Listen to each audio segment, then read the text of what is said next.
Shine परिवार के आप सभी कस्टमर, सभी एसोसिएट, आप सभी को Rashid Naseem, chairman shine group का प्यार भरा नमस्कार। साथियों, ये वॉइस रिकॉर्डिंग हर लिहाज से आपकी इंफॉर्मेशन के लिए बहुत ज़रूरी है और मैं चाहूँगा कि इसे सिर्फ आप सुने ही नहीं बल्कि इसको आगे फॉरवर्ड भी करें। शाइन परिवार के वापसी के दिन अब सिर्फ कुछ ही बचे रह गए, इसे अंगुलियों पे गिने जा सकते हैं। ऐसा मैं इसलिए नहीं कहता हूँ मैं इस कंपनी का चेयरमैन हूँ या मैं लगातार ये बात कहता चला रहा हूँ, बल्कि ऐसा मैं इसलिए कहता हूँ कि मैं इस लड़ाई को पहले दिन से लड़ रहा हूं और इस लड़ाई में होने वाली अपनी जीत को और आने वाली परेशानियों को पहले दिन से मैं एक्सेप्ट कर चुका था। साथियों, अपनी बात को रखने से पहले मैं आपको याद दिलाना चाहूंगा कि आप सोचिए, इस कंपनी की सबसे बड़ी जो इस कंपनी में लगे आरोप थे या कमी जिसे हम कह सकते हैं, जो बना दिया गया था, वो क्या था? वो था 68,000 करोड़ रुपए लेकर विदेश भाग जाने का आरोप। अखबारों में 68,000 करोड़ रुपए लेकर भाग जाने की खबरें छापी गई। सोशल मीडिया पे चारों तरफ इसका प्रचार किया गया। आप सभी कस्टमर को इन्हीं बातों के लिए प्रेरित किया गया कि 68,000 करोड़ रुपए आपके लेकर कंपनी भाग चुकी, एफआईआर करिए। रिटो में यही चीज डाली गई और कोर्ट में भी जब तक 68,000 करोड़ रुपए के आरोप की बात सामने नहीं आई थी, तब तक कोर्ट में मामला बड़ा आराम से चल रहा था और कोर्ट तैयार थी रास्ता देने के लिए। लेकिन जब कंपनी के ऊपर 68,000 करोड़ रुपए का आरोप लगाया गया तो उसके बाद इमीडिएट कोर्ट के आदेशानुसार सारी एजेंसियां एक्टिव हो गई। कोर्ट के आदेशानुसार कंपनी की सारी जमीनें जब्त कर ली गई और कोर्ट के आदेशानुसार सारे आदेश होने शुरू हो गए। जितने भी निगेटिव, अपोजिट, जितने भी आरोप हैं, वो सब के सब इस 68,000 करोड़ रुपए को लेकर के विदेश चले जाने के आरोप पर ही निर्धारित किए गए। इससे पहले ऐसा कुछ नहीं था। इससे पहले कंप्लेन थी, एफआईआर थी और सेटलमेंट चल रहे थे और शायद मेरे ख्याल से 2, 4, 5, 10 अकाउंट में कंपनी अपने सभी कस्टमर को बिल्कुल पूरी तरह से मना लेती, सारे एफआईआर खत्म हो जाते, मामला सिर्फ और सिर्फ ईओडब्ल्यू तक था और वहां से कंपनी अपने पूरे मामले को निपटा करके आपकी लायबिलिटी खत्म कर देती। लेकिन 68,000 करोड़ रुपए का आरोप, विदेश पैसा ले जाने का आरोप, इसने कंपनी को और आप कस्टमर को इतने सालों तक उलझा के रखा। अब इतने साल के बाद जिस आरोप की वजह से कंपनी के तकरीबन 50 से ज्यादा बेगुनाह कर्मचारी, एसोसिएट गिरफ्तार किए गए, जिस आरोप की वजह से कंपनी की इतनी बदनामी हुई, जिस आरोप की वजह से कंपनी भारत देश की मीडिया और सोशल मीडिया की खबरों का हिस्सा बनी, जिस आरोप की वजह से कंपनी से जुड़ा हर एक व्यक्ति एक डर का जीवन गुजारा, क्या आपको यह अच्छा लगेगा कि उस आरोप को अगर साबित नहीं हुआ है, मैं उसके खिलाफ लड़ूं नहीं? क्या आप कस्टमर जिन्होंने इतने साल तक मेरी वजह से नहीं बल्कि उस आरोप की वजह से जो लीगल में नहीं गए, उन्हें इंतजार करना पड़ा, उन्हें भी कंपनी की नीयत पर कभी शक नहीं था लेकिन उन्हें परेशान होना पड़ा, क्या आप ये चाहेंगे कि उस 68,000 करोड़ रुपए के झूठे आरोप को इग्नोर करके कोर्ट या एजेंसी जो चाहती है वो कर दें? साथियों, ध्यान रखिएगा, कानून का तरीका यही है कि कानून में जब तक आप पैरवी नहीं करेंगे तब तक आपकी बात सुनी नहीं जाएगी। यानी अगर आज हम कानूनन पैरवी नहीं करते हैं, अपने ऊपर लगाए गए झूठे आरोपों के खिलाफ नहीं लड़ते हैं और कोर्ट से सवाल नहीं करते हैं कि जब हम पर आरोप लगा है 68,000 करोड़ का, उसी की सजा हमें दी गई कि हमारे लोगों को जेल में डाल दिया गया, उसी की सजा के तौर पर हमारी जमीनें सीज कर ली गई, उसी की सजा के तौर पर हमारे बाकी कस्टमर को 6 साल इंतजार करना पड़ा, तो जब वो आरोप साबित नहीं हुआ तो हम क्यों सजा भोगें? क्यों हमारे लोग जेल में रहेंगे? क्यों हमारे कस्टमर को पैसा आप देंगे? क्यों हमारी जमीनों को आप बेचेंगे और बेचकर पैसा देंगे? क्यों? क्योंकि ये सारे एक्शन तो 68,000 करोड़ रुपए के आरोप के ऊपर हुआ था ना। और अब आप ये कहते हैं कि कंपनी ने जमीन खरीदी और जमीनें यहीं पड़ी हुई हैं, कंपनी पैसा किसी को नहीं दे रही है, कंपनी किसी को कब्जा नहीं दे रही है। ये कैसे निर्धारित आप कर सकते हैं? क्या आपने हमारे पोजीशन वाले अखबार में छपे हुए खबरों को नहीं पढ़ा? क्या आपने हमारे मिशन पोजीशन के द्वारा चलाए गए सैकड़ों नहीं हजारों कस्टमर को दिए गए पोजीशन लेटर को चेक किया? क्या आपने हमारे बैंक स्टेटमेंट को चेक किया कि हमारे इन और आउट ये किस एवज में है?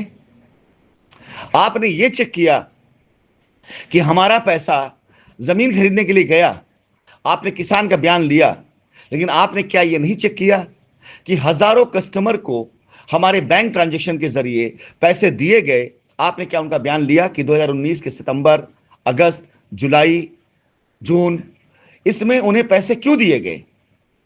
क्या वजह थी जो उनको पैसे दिए गए? नहीं।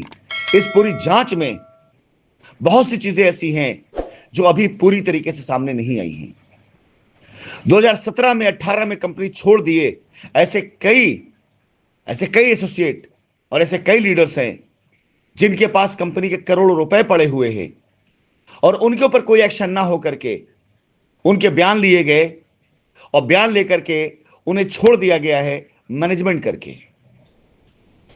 ऐसे कई लोग जिनके नाम एफआईआरों में सबूत के साथ हैं कि इन्होंने फ्रॉड किया है, आज वो मैनेजमेंट करके, पैसा दे करके घूम रहे हैं, दूसरे शहरों में कारोबार कर रहे हैं।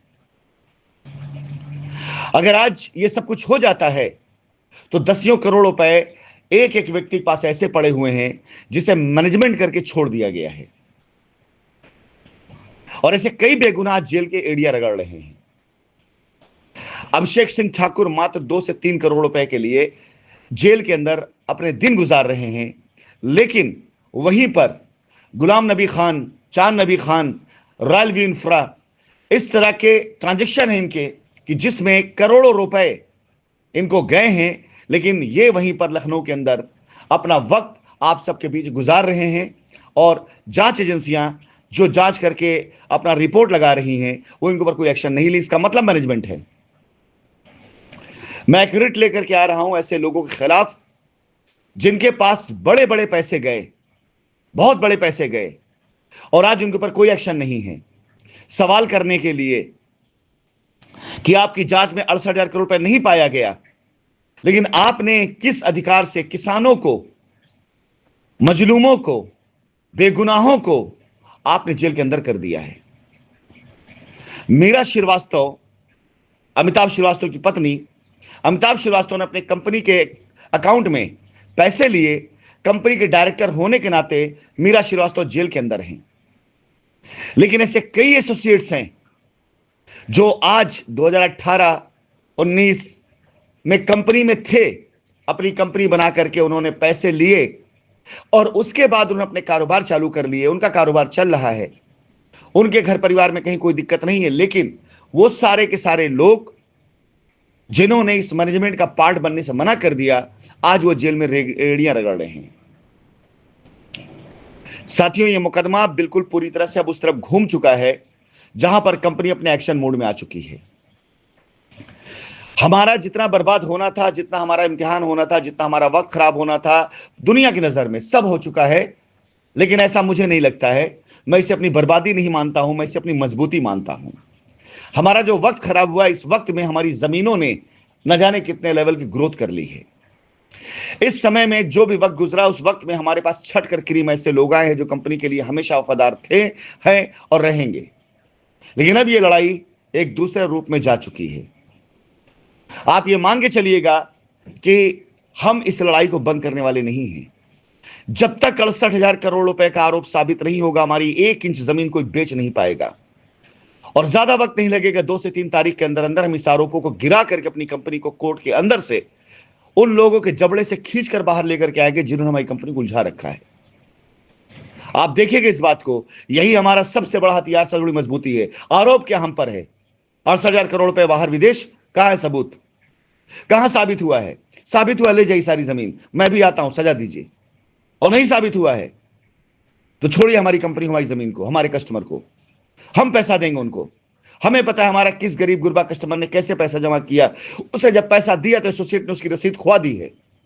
हमें पता है कि हमारे कई कस्टमर ने 6 सालों के अंदर अपने दस्तावेज न संभाल पाने के कारण 2-2 बार कोविड का अटैक हुआ, उससे पूरा घर परिवार तितर बितर हो गया। कई ऐसे दस्तावेज, डॉक्यूमेंट, रसीदें जो उनके पास नहीं मौजूद है। तो क्या इसका मतलब यह होता है कि जिसके पास पेपर ना हो, रसीद ना हो, उसको दोबारा मौका नहीं दिया जाएगा कि अपनी रसीदों को तलाश के लाके दे, कंपनी से बात करे? वो साथियों, अब सब कस्टमर को मेरा साथ देना पड़ेगा। आप दे भी रहे हैं, इसे दो राय नहीं है। खास करके लीगल में गए कस्टमर अगर वो अपना पैसा पाना चाहते हैं, उन्हें कंपनी तरफ आना पड़ेगा। अगर कंपनी तरफ आप नहीं आएंगे तो ये दलालों ने जिन्होंने आपकी जिंदगी चौपट कर दी है, ये अब आने वाले टाइम में आपका पूरा वक्त बर्बाद कर देने वाले हैं, पैसा डुबा देने वाले हैं और आपके ऊपर लीगल एक्शन करवा देने वाले हैं।